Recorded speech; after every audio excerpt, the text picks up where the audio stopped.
Hey guys, I'm busting out the ramekin, so this means we're making popovers, or for the British folks, Yorkshire pudding. So in this video, do as I say but not as I do. They came out pretty well, but I rushed it, so I'll be giving you some tips to get your best versions. My folks made some lamb this weekend, which is what initially made me feel for these crispy yet chewy buckets of custard, so we'll be using some of those tasty drippings I collected as our fat. You want about a centimeter or so at the bottom of whatever pan you're using. You can make these in about nearly anything from muffin tins, and I've used a skillet before.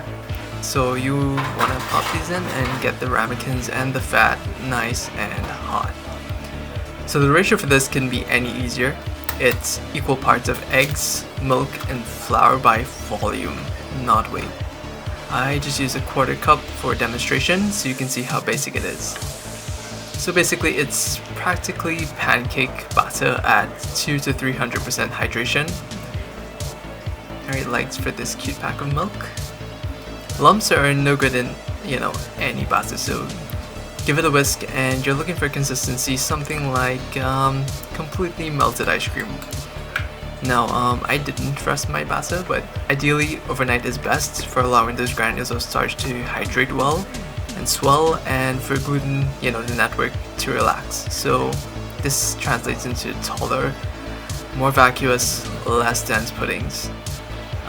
For those who like it crispy, you can add a tablespoon or two of ice water if you like it extra crispy, and just hit it with some salt, sugar, and get them in. Quick whisk, and it's 20 minutes at 450. Alright, so the fat should be hot here, but I didn't wait, so now these should basically start cooking from the time the batter hits the fat before they even get in the oven. But once the magic starts to happen, they'll start looking something like this. And folks, please don't open the oven while they're baking. They'll shrink a little once you pull them out. Alright, so that's normal. Some folks recommend you lower the temperature halfway through and leave them in even longer to prevent this, but all things considered, I humbly request those folks eat their pudding in a timely fashion. So good eats all around, and enjoy.